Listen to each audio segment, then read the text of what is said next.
تیرے کلام پر، میں نثار تیرے کلام پر، ملیوں تو کس کو زبان نہیں، میں نثار تیرے کلام پر، ملیوں تو کس کو زبان نہیں۔ وہ سخن ہے جس میں سخن نہ ہو، وہ سخن ہے جس میں سخن نہ ہو، وہ بیان ہے جس کا بیان نہیں۔ وہ کمال حسن حضور ہے کہ گمان نقص جہاں نہیں۔ اور اعلیٰ حضرت عقیدہ پیش کرتے ہیں، بخدا خدا کا یہی ہے در،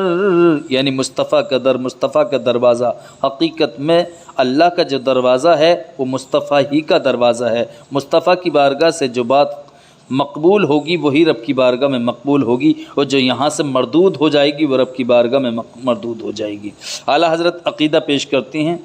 بخدا خدا کا یہی ہے در، بخدا خدا کا یہی ہے در، نہیں اور کوئی مفر مقر، بخدا خدا کا یہی ہے در، نہیں اور کوئی مفر مقر،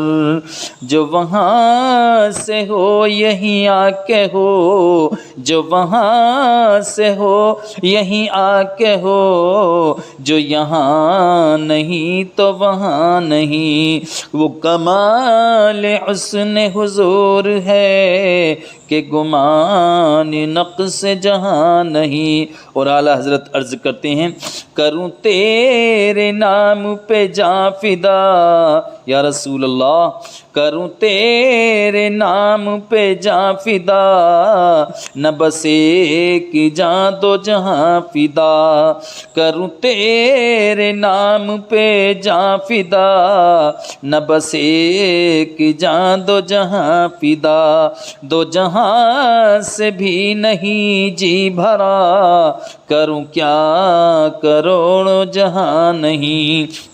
وہ کمال حسن حضور ہے۔ اور آخری شعر اعلیٰ حضرت مقطع کا بیان فرماتے ہیں، سماعت فرمائیں، کروں مدح اہل دول رضا، کروں مدح اہل دول رضا، پڑے اس بلا میں میری بلا، کروں مدح اہل دول رضا، پڑے اس بلا میں میری بلا، میں گدا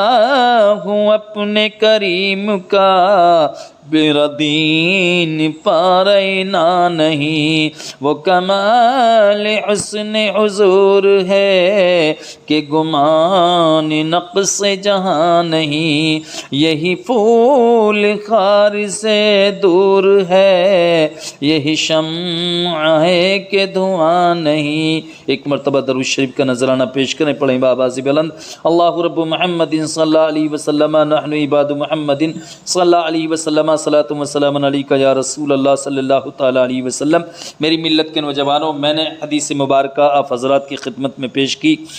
آقا ارشاد فرماتے ہیں، اس حدیث کے راوی ہیں حضرت انس رضی اللہ تعالیٰ عنہ، عن انس رضی اللہ تعالیٰ عنہ قال رسول اللہ صلی اللہ تعالیٰ علیہ وسلم والذی نفس محمد صلی اللہ تعالیٰ علیہ وسلم بیدی لا یؤمن احدکم حتی اکون احب الی من والدہ وولدہ والناس اجمعین۔ میری ملت کے نوجوانوں، حضرت انس رضی اللہ تعالیٰ عنہ فرماتے ہیں کہ رسول اللہ صلی اللہ علیہ وسلم نے فرمایا، مجھے اس ذات کی قسم ہے جس کے دست قدرت میں محمد صلی اللہ تعالیٰ علیہ وسلم کی جان ہے، تم میں سے کوئی بھی لا یؤمن احدکم حتی اکون احب الی من والدہ وولدہ والناس اجمعین، تم میں سے کوئی بھی اس وقت تک مومن نہیں ہو سکتا جب تک میں اس کے نزدیک اس کے والد، اس کے بیٹے اور تمام لوگوں سے زیادہ محبوب نہ ہو جاؤں۔ میری ملت کے نوجوانوں، یہ حدیث مبارکہ کا ترجمہ جو میں نے آپ حضرات کے سامنے پیش کیا، اس حدیث شریف کو حضرت انس رضی اللہ تعالیٰ عنہ جو حضور صلی اللہ تعالیٰ علیہ وسلم کے جلیل القدر صحابی ہیں، انہوں نے روایت کیا ہے۔ آپ کا نام انس بن مالک اور کنیت ابو حمزہ ہے۔ قبیلہ خزرج کے ایک فرد تھے۔ جب حضور علیہ الصلاۃ والسلام مکہ مکرمہ سے مدینہ طیبہ تشریف فرما ہوئے تو حضرت انس رضی اللہ تعالی عنہ کی والدہ انہیں لے کر آپ علیہ الصلاۃ والسلام کی خدمت میں حاضر ہوئیں۔ اس وقت حضرت انس رضی اللہ تعالی عنہ کی عمر مبارک 10 سال تھی۔ آپ کی والدہ نے عرض کیا ھذا خویدمک تقبلہ لخدمتک یا رسول اللہ صلی اللہ تعالیٰ علیہ وسلم۔ حضرت انس رضی اللہ تعالیٰ عنہ جو صحابی رسول ہیں، ان کی والدہ محترمہ عرض کرتی ہیں حضور کی بارگاہ میں، یا رسول اللہ صلی اللہ تعالیٰ علیہ وسلم، یہ چھوٹا سا آپ کا خادم ہے، اسے اپنی خدمت کے لیے قبول فرمائیے اور اس کی عمر میں برکت کی دعا کریے اور اس کی اولاد میں اللہ برکت فرمائے، یہ بھی دعا فرما دیجئے، اور اس کے مال میں پروردگار عالم برکت فرمائے، یہ بھی دعا فرما دیجئے۔ 3 دعاؤں کے لیے کہا، اس کی عمر کے اندر برکت فرما دیجئے، اس کی اولاد کے اندر، اور اس کے مال میں برکت کی دعا فرما دیجئے۔ تو آپ علیہ الصلاۃ والسلام نے انہیں قبول بھی فرمایا اور اللہ کے رسول صلی اللہ علیہ وسلم نے ان کے مال، اولاد اور عمر میں برکت کی دعا بھی فرمائی۔ حضرت انس رضی اللہ تعالیٰ عنہ آپ صلی اللہ تعالیٰ علیہ وسلم کی خدمت میں رہے، اس لیے آپ کا لقب خادم رسول صلی اللہ تعالیٰ علیہ وسلم ہے۔ اللہ تعالیٰ نے حضور علیہ الصلاۃ والسلام کی دعا کو شرف قبول بخشا، یعنی اللہ تعالیٰ نے حضور صلی اللہ علیہ وسلم نے جب حضرت انس سے متعلق دعا فرمائی تو اللہ تعالیٰ نے اس دعا کو قبول فرما لیا، اور حضرت انس جو آپ کی بارگاہ میں 10 سال کے صحابی رسول ان کی والدہ چھوڑ کے گئی تھیں، حضرت انس کو اللہ تعالیٰ نے ان کی عمر میں اتنی برکت فرمائی کہ ان کی عمر 103 سال ہوئی، اور اولاد میں جو برکت کی دعا فرمائی تو اللہ کے رسول کی دعا کے صدقہ و طفیل میں اللہ نے اتنی برکت فرمائی کہ ان کی اولاد میں 80 لڑکے پیدا ہوئے اور 2 لڑکیاں پیدا ہوئیں۔ اللہ اکبر۔ اور جو مال میں برکت کی دعا فرمائی مصطفیٰ نے تو آپ کا باغ سال میں 2 مرتبہ پھل لاتا تھا، جبکہ دوسرے لوگوں کے باغ سال میں 1 مرتبہ پھل لاتے تھے، لیکن اللہ کے رسول صلی اللہ علیہ وسلم کی دعا کا یہ نتیجہ، یہ رزلٹ، یہ برکت کہ آپ کا باغ دوسرے لوگوں کے باغ سال میں 1 مرتبہ پھل لاتے تو حضرت انس کا باغ سال میں 2 مرتبہ پھل لاتا تھا۔ آپ کے پاس حضور علیہ الصلاۃ والسلام کی ایک چھڑی تھی جس کو اپنے پاس بڑی ہی حفاظت اور احترام کے ساتھ رکھا ہوا تھا، اور اپنی اولاد کو وصیت فرما رکھی تھی کہ جب میرا انتقال ہو جائے تو اس چھڑی کو میرے ساتھ قبر میں دفن کر دینا۔ چنانچہ ایسا ہی کیا گیا۔ حضور علیہ الصلاۃ والتسلیم کے بعد آپ بصرہ میں رہائش پذیر ہو گئے تھے، اور جن صحابہ کرام نے بصرہ میں رہائش رکھی ہوئی تھی ان سب سے آخر میں آپ فوت ہونے والے تھے۔ آپ نے حضور علیہ الصلاۃ والسلام سے 2286 احادیث مبارکہ روایت کی ہیں، یعنی اللہ کے رسول صلی اللہ علیہ وسلم سے جو حضرت انس رضی اللہ تعالی عنہ نے صحابی رسول ہیں 2286 احادیث مبارکہ ان سے مروی ہیں۔ برادران اسلام، ہر ایک چیز کی ایک روح ہوتی ہے، ہر ایک چیز کی ایک روح ہوتی ہے، اسی طرح عبادات کی بھی ایک روح ہے، اور وہ حضور صلی اللہ علیہ وسلم کی محبت اور عشق ہے، جس کو اس حدیث شریف میں آپ نے بیان فرمایا ہے۔ کیا لا یؤمن احدکم حتی اکون احب الیہ من والدہ وولدہ والناس اجمعین۔ آقا ارشاد فرماتے ہیں، اے میرے ماننے والو، تم میں کا کوئی شخص اس وقت تک مومن کامل نہیں ہو سکتا جب تک کہ مجھ سے اتنی محبت نہ کرے کہ وہ اپنی اولاد سے، اپنے ماں باپ سے اور تمام لوگوں سے زیادہ مجھ سے محبت نہ کرے، اس وقت تک تم میں کا کوئی شخص مومن کامل نہیں ہو سکتا۔ تو میری ملت کے نوجوانوں، ہر شخص کی ہر چیز کی ایک روح ہوتی ہے، اسی طرح عبادات کی بھی ایک روح ہے، عشق مصطفیٰ، مصطفیٰ کی محبت، یہ عبادات کی روح ہے۔ میں بات اپنی آگے بڑھاتے ہوئے آگے بات بیان کرتے ہیں۔ آپ نے بیان فرمایا کہ ایک کاغذ کا پھول ہوتا ہے، ایک کاغذ کا پھول ہوتا ہے جس کی رنگت اور پتیاں بھی ہوتی ہیں، دور سے بڑا خوبصورت اور بڑا بھلا دکھائی دیتا ہے، اسے دیکھنے والا حقیقی پھول میں اور اس میں فرق نہیں کر سکتا، کیونکہ کسی ماہر کاریگر نے اس کی ظاہری شکل اور رنگت ایسی بنا دی ہوئی ہے جیسے حقیقی پھول کی ہوتی ہے۔ اب دونوں میں فرق کیا ہے؟ جبکہ حقیقی پھول اور کاغذی پھول کی پتیاں اور رنگت بھی ایک جیسی ہے، لیکن کاغذ کے پھول سے نہ خوشبو آتی ہے اور نہ ہی اس میں مہک ہوتی ہے۔ تو جس پھول میں مہک ہوگی وہ حقیقی پھول ہوگا۔ اسی طرح ایک کانچ کا موتی ہوتا ہے جس کی بظاہر شکل لعل جیسی ہوتی ہے، لیکن دونوں کی قیمت اور حسن و جمال میں بہت بڑا ڈفرینس اور بہت بڑا فرق ہوتا ہے۔ کانچ کا موتی بازار سے 4 آنے 1 روپیہ یا 5 روپے میں مل جاتا ہے، لیکن اسی قسم کا ایک موتی جو وزن میں اس سے کم تر ہوتا ہے، جس کو لعل کہتے ہیں، اس کی قیمت ہزاروں نہیں بلکہ لاکھوں پاؤنڈ ہوتی ہے۔ وہ اسی طرح چمک رہا ہوتا ہے اور اس کی رنگت بھی اسی طرح ہے، اس کا وزن بھی اتنا ہی ہے جتنا کانچ کے موتی کا ہے۔ بظاہر ان دونوں میں کوئی ڈفرینس اور کوئی خاص فرق نظر نہیں آتا، لیکن ان کے درمیان جو چیز تمیز کرتی ہے وہ آب ہے۔ وہ آب ہے، جس موتی میں آب ہوتی ہے وہ لعل کہلاتا ہے، اور جس میں آب نہیں ہوتی وہ کانچ کا منکا ہے۔ اب جس چیز نے لعل کو اتنا قیمتی بنا دیا اور کانچ کے موتی کو کم قیمت والا، وہ آب ہے جو ان کے ظاہری وزن اور ظاہری شکل میں ایک جیسا ہونے کے باوجود ان کو جدا جدا کر دیتی ہے، ایک کو قیمتی اور دوسرے کو سستا۔ اسی طرح ایک مٹی کا مجسمہ ہوتا ہے،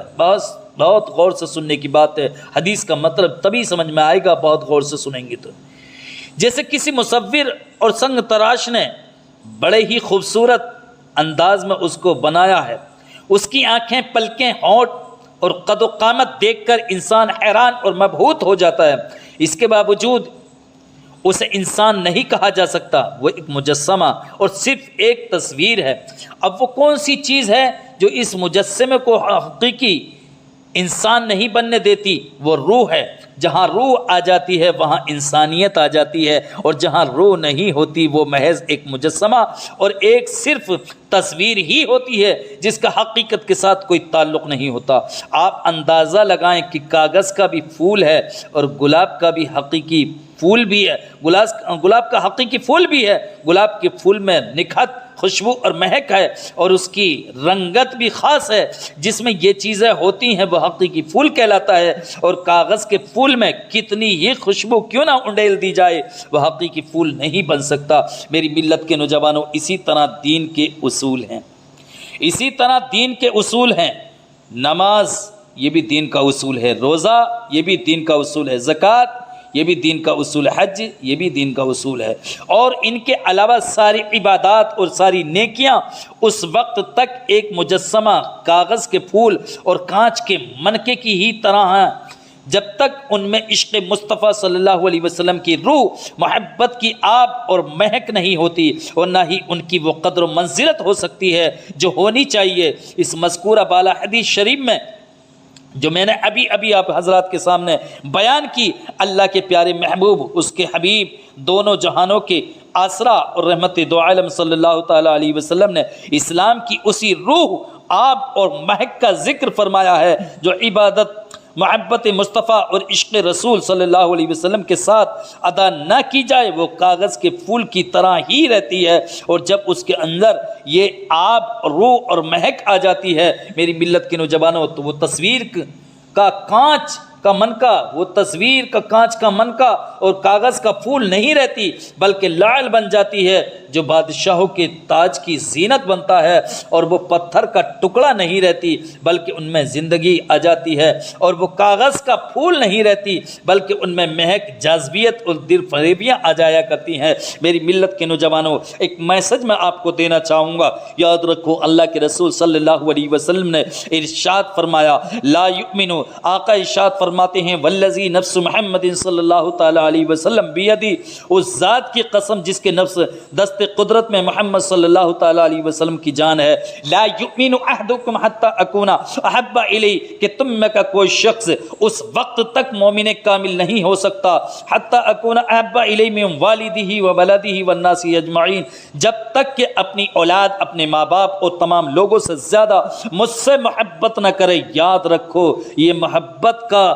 جو پیمانہ اللہ کے رسول صلی اللہ علیہ وسلم نے بتایا، تو دین کے کچھ اصول ہیں، نماز بھی دین کا ایک اصول ہے۔ یاد رکھو، اگر کوئی شخص رات و دن نماز پڑھتا ہے، رات کو بھی نماز پڑھتا ہے، دن کو بھی نماز پڑھتا ہے، رات کو بھی نوافل پڑھتا ہے، 5 وقتہ نماز بھی پڑھتا ہے، تہجد کی نماز بھی پڑھتا ہے، لیکن اس کی نماز عشق مصطفیٰ سے خالی ہے، اس کی نماز محبت رسول سے خالی ہے۔ محبت رسول سے خالی جس کی نماز ہو، چاہے وہ رات کا عبادت گزار ہو، دن کا عبادت گزار ہو، رات میں بھی نوافل پڑھتا ہو، دن میں بھی نوافل پڑھتا ہو، قسم خدا کی میں کہتا ہوں، اللہ کی قسم کھا کے کہتا ہوں کہ اس کی وہ نماز اس کے منہ پہ مارتی جائے گی، ہرگز ہرگز اس کی نماز اللہ کی بارگاہ میں مقبول نہیں ہو سکتی۔ جس کی نماز عشق مصطفیٰ سے، محمد صلی اللہ علیہ وسلم کی محبت سے خالی ہو، اور میں یہاں کی بات نہیں کرتا، یہاں کی مسجدوں کی بات نہیں کرتا ہوں، وہ شخص کہ جس کی نماز میں عشق مصطفیٰ نہ ہو،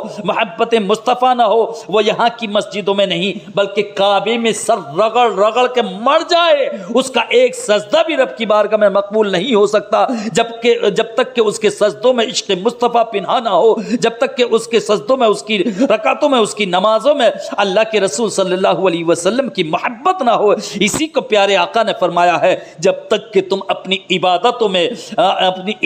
میں میری محبت شامل نہیں کرو گے، تمہاری نمازیں قبول نہیں ہوں گی، تم اپنے روزوں میں میری محبت شامل نہیں کرو گے، یعنی ہر کام میں جب تک کہ عشق مصطفیٰ شامل نہیں ہوگا، محبت مصطفیٰ شامل نہیں ہوگی، وہ کوئی بھی عبادت رب کی بارگاہ میں مقبول نہیں ہوگی، وہ ریجیکٹ اور مردود کر دی جائے گی۔ تو میری ملت کے نوجوانوں، میرا یہ میسج ہے کہ اگر آپ 2 رکعت نماز بھی پڑھ رہے ہیں تو وہ آپ کی 2 رکعت نماز ایسی ہونی چاہیے، عشق مصطفیٰ سے لبریز ہونی چاہیے، محمد صلی اللہ علیہ وسلم کی محبت سے بھری ہوئی ہونی چاہیے۔ میں پورے یقین کے ساتھ کہتا ہوں، اس لیے کہ جس عبادت میں اللہ کے رسول صلی اللہ علیہ وسلم کا عشق اور محبت شامل ہوگی تو وہ یقیناً ایک سجدہ بھی رب کی بارگاہ میں مقبول ہو جائے گا، اور مقبولیت اگر ہو جائے، ایک سجدے کی بھی، ایک نیکی کی بھی مقبولیت ہو جائے تو جنت ملنے کے لیے اور بخشش و مغفرت کے لیے، نجات کے لیے وہی ایک نیکی کافی ہو جاتی ہے۔ اور یاد رکھو میری ملت کے نوجوانوں، اے اللہ کے رسول صلی اللہ علیہ وسلم کی محبت اور صدقہ اور واسطہ اور وسیلہ وہ ہے کہ ہماری اور آپ کی کیا اوقات ہے۔ حضرت آدم علیہ السلام کی دعا قبول نہیں ہوئی، 300 سال تک اللہ کے ذاتی اور صفاتی نام لے لے کے روتے رہے اور رب کی بارگاہ میں توبہ اور استغفار کرتے رہے، لیکن رب کی بارگاہ میں حضرت آدم علیہ السلام کی دعا مقبول نہیں ہوئی، جب تک کہ حضرت آدم علیہ السلام نے اپنی دعا میں حضور صلی اللہ علیہ وسلم کے نام مبارک کو لے کر دعا نہیں کی، ان کا وسیلہ لے کر دعا نہیں کی، اور جب پیارے آقا صلی اللہ علیہ وسلم کا واسطہ اور وسیلہ لے کر نام محمد صلی اللہ علیہ وسلم کا لے کر دعا کی، رب کی بارگاہ میں فوراً دعا مقبول ہو گئی۔ اس لیے میری ملت کے نوجوانوں، میں آپ حضرات کو یہ میسج دیتا ہوں کہ اللہ کے رسول صلی اللہ علیہ وسلم کا یہ فرمان علی شان کہ لا یؤمن احدکم حتی اکون احب الیہ من والدہ وولدہ والناس اجمعین، کہ تم میں کا کوئی شخص اس وقت تک مومن کامل نہیں ہو سکتا جب تک کہ مجھ سے، اللہ کے رسول فرماتے ہیں، اپنی اولاد سے زیادہ، اپنے ماں باپ سے زیادہ، اور تمام لوگوں سے زیادہ، اور کائنات کی ہر چیز سے زیادہ مجھ سے محبت نہ کرے، اس وقت تک تم مومن کامل نہیں ہو سکتا۔ تو پتہ چلا ہماری نمازیں عشق مصطفیٰ سے بھری ہوئی ہونی چاہیے، ہمارے روزے عشق مصطفیٰ سے بھرے ہوئے ہونے چاہیے، ہمارا حج عشق مصطفیٰ سے بھرے ہوا ہونا چاہیے، ہماری زکوٰۃ عشق مصطفیٰ سے بھری ہونی چاہیے، ہماری ہر عبادت میں عشق مصطفیٰ لبریز ہو، عشق مصطفیٰ بھرا ہوا ہو، تبھی ہماری وہ عبادت اللہ کی بارگاہ میں مقبول ہوگی، ورنہ اگر عشق مصطفیٰ سے خالی ہماری عبادت ہے تو وہ ہمارے منہ پہ مار دی جائے گی، ریجیکٹ اور مردود کر دی جائے گی۔ میری ملت کے نوجوانوں، ایک مرتبہ محبت کے ساتھ درود شریف کا نذرانہ پیش کریں تو بات آگے بڑھاؤں۔ اللہ رب محمد صلی اللہ علیہ وسلم نحن عباد محمد صلی اللہ علیہ وسلم صلاۃ و سلام علیک یا رسول اللہ صلی اللہ تعالی علیہ وسلم۔ میری ملت کے نوجوانوں، اللہ کے رسول صلی اللہ علیہ وسلم کی محبت کا نتیجہ کیا ہے کہ جس نے بھی اللہ کے رسول صلی اللہ علیہ وسلم سے محبت کی ہے تو یقیناً اس کو دنیا اور آخرت میں کامیابی و کامرانی ملی ہے، اور ایسی کامیابی و کامرانی میری ملت کے نوجوانوں ایک بڑی پیاری بات مجھے یاد آ رہی ہے، حضرت ابو بکر صدیق رضی اللہ تعالیٰ عنہ اس حدیث مبارکہ کے بہت زیادہ مصداق ہیں، ایسے مصداق ہیں کہ انہوں نے اپنی اولاد کو، اپنی جان کو، اپنے مال کو اللہ کے رسول صلی اللہ علیہ وسلم پر ایسا قربان کیا کہ ایسی مثال نہیں مل سکتی۔ بڑی پیاری روایت میں آپ حضرات کے سامنے سنانے کے لیے جا رہا ہوں۔ ایک مرتبہ اللہ کے رسول صلی اللہ علیہ وسلم نے حضرت ابو بکر صدیق رضی اللہ تعالی عنہ کو ایک انگوٹھی دی، اور انگوٹھی دینے کے بعد کہا اے ابو بکر جاؤ اس پر لا الہ الا اللہ کندہ کرا لاؤ، خود والاؤ۔ حضرت ابو بکر صدیق نے وہ انگوٹھی لی، اور لینے کے بعد جو انگوٹھی پر لا الہ الا اللہ کندہ کرتا تھا اس کے پاس گئے، راستے میں جا رہے ہیں، اور جاتے جاتے آپ کی محبت بار بار آپ کے دل کو جھنجھوڑ رہی ہے، آپ کے دل و دماغ کو جھنجھوڑ رہی ہے۔ حضرت ابو بکر صدیق کہتے ہیں جانے کے بعد کہ اے کندہ کرنے والے، اس پر لا الہ الا اللہ اور محمد الرسول اللہ بھی لکھ دے۔ یہ پورا کلمہ طیبہ لکھوا لیا، لا الہ الا اللہ محمد الرسول اللہ صلی اللہ تعالیٰ علیہ وسلم لکھوا لیا، اور لکھوانے کے بعد لے کر کے آ رہے ہیں، آ گئے لے کر سرکار کی بارگاہ میں عرض کرتے ہیں یا رسول اللہ میں لکھوا کر لے آیا ہوں۔ اللہ کے رسول صلی اللہ علیہ وسلم نے اس انگوٹھی کو دیکھا، اور دیکھنے کے بعد جب دیکھنے کے بعد جب اس کو ملاحظہ فرمایا تو اس پر لا الہ الا اللہ اور اسی کے ساتھ میں لکھا ہوا تھا محمد الرسول اللہ صلی اللہ تعالیٰ علیہ وسلم، اور اسی کے ساتھ میں حضرت ابو بکر صدیق کا نام بھی لکھا ہوا تھا۔ آقا ارشاد فرماتے ہیں اے ابو بکر، میں نے تو تم سے یہ کہا تھا کہ اس پر لا الہ الا اللہ لکھوا لاؤ، اب تم نے لا الہ الا اللہ کے ساتھ میرا نام بھی لکھوا دیا، محمد الرسول اللہ بھی لکھوا دیا، اور اس کے ساتھ ساتھ میں اپنا نام ابو بکر صدیق بھی لکھوا دیا۔ مجھے بات سمجھ میں نہیں آتی کہ تم نے یہ ایسا کیوں کیا؟ حضرت ابو بکر صدیق عرض کرتے ہیں یا رسول اللہ، میری محبت کو گوارا نہ ہوا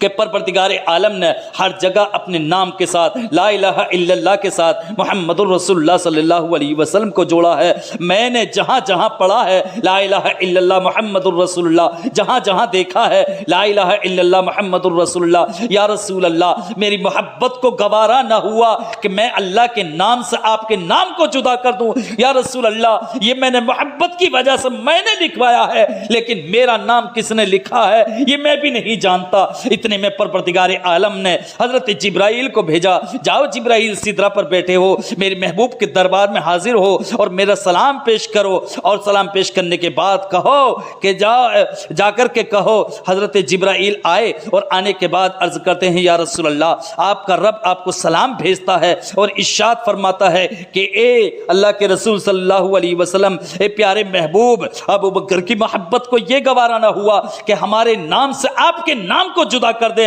اس لیے یہ محبت ابو بکر تھی کہ ہمارے نام سے آپ کے نام کو جڑوا دیا، اور یہ ہمیں گوارا نہ ہوا کہ آپ کے نام سے ابو بکر کے نام کو جدا کر دیں، اس لیے یہ کام ہم نے کرایا ہے کہ ہم نے آپ کے نام کے ساتھ ابو بکر کا نام جڑوا دیا ہے۔ میری ملت کے نوجوانوں، اسی محبت کا نتیجہ یہ نکلا کہ حضرت ابو بکر صدیق کا جب وصال کا وقت آیا، آخری وقت آیا، حضرت ابو بکر صدیق حضرت علی کرم اللہ وجہہ الکریم کو بلاتے ہیں، اور بلانے کے بعد وصیت کرتے ہیں اے علی میرا جنازہ تیار ہو جائے، میری تجہیز و تکفین ہو جائے، مجھے نہلا دھلا کے جب میرا جنازہ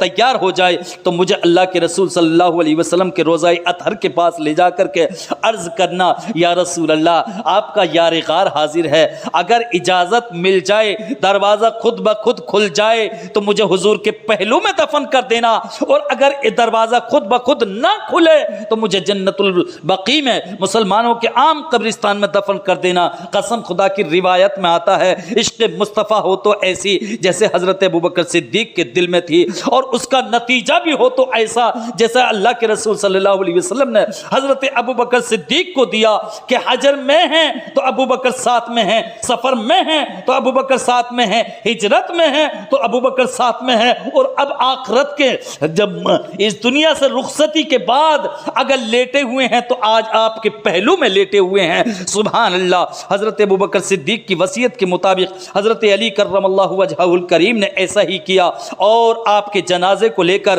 حضرت ابوبکر صدیق کے جنازے کو روضہ اطہر کے پاس لے جا کر رکھ دیا. عرض کرتے ہیں یا رسول اللہ صلی اللہ تعالی علیہ وسلم آپ کے یار غار ابوبکر حاضر ہیں. یا رسول اللہ اگر اجازت ہو تو آپ کے پہلو میں دفن کر دیا جائے. ندا آئی, آواز آئی, ادخل الحبیب الی الحبیب فإن الحبیب الی الحبیب مشتاق. دوست کو دوست کے ساتھ ملا دو اس لیے کہ دوست دوست کا مشتاق ہے. میری ملت کے نوجوانوں, روایت میں آتا ہے کہ اللہ کے رسول صلی اللہ علیہ وسلم کے روضہ اطہر کا دروازہ خود بخود کھلا اور کھلنے کے بعد حضرت ابوبکر صدیق کو آپ کے پہلو میں دفن کر دیا. تو یہ نتیجہ, یہ ریزلٹ کیوں کر ملا؟ یہ عشق مصطفیٰ کے صدقہ و طفیل میں ملا. تو میری ملت کے نوجوانوں یاد رکھو, ایسی محبت مصطفیٰ سے کرو, ایسی محبت مصطفیٰ سے کرو کہ محبت کرو گے مصطفیٰ سے تو اس کا نتیجہ یہ ہوگا کہ دنیا میں بھی کامیابی ملے گی اور آخرت میں بھی کامیابی ملے گی. کروں تیرے نام پہ جاں فدا,